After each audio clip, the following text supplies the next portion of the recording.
বৃষ্টির সন্ধ্যায় বর্মশাইয়ের আবদারে একটা দারুণ স্ন্যাক্স বিকেলে তৈরি করে ফেললাম। তো চলো দেখিনি রেসিপিটা কিরকম। প্রথমেই নিয়ে নিয়েছি গ্রেট করা আলু, পেঁয়াজ, গ্রেট করা চালের গুঁড়ি, বেসন এবং লঙ্কা কুচি। তো চলুন দেখে নিই এবার কিভাবে এটা তৈরি করি। এরপর গ্রেট করা পেঁয়াজের সাথে গ্রেট করা আলুটা মিশিয়ে নিতে হবে। তারপর একে একে লঙ্কা কুচি, তারপরে চালের গুঁড়ো দেওয়ার পর বেসন দিয়ে দিতে হবে। বেসন দেওয়ার পর তোমরা তোমাদের স্বাদ অনুযায়ী নুন ব্যবহার করবে। নুন দেওয়ার পর একটু হলুদ দেবে, তোমরা চাইলে লঙ্কা গুঁড়ো দিতে পারো, কিন্তু আমি এটা স্কিপ করে গেছি। এরপর ভালোভাবে ওটা মেখে নিতে হবে। এই মিশ্রণে কিন্তু কোনো রকম জল দেবে না।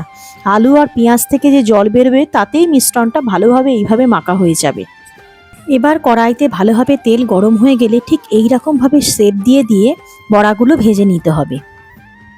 ভালো করে এপিট ওপিট দুপিট ভাজা হয়ে গেলেই রেডি ক্রিপসি এই স্ন্যাক্স। তো তোমাদের কেমন লাগলো অবশ্যই জানাবে। বৃষ্টির দিনে বিকেলবেলায় এই রকম ধরনের স্ন্যাক্স খেতে আমার তো খুব ভালো লাগে।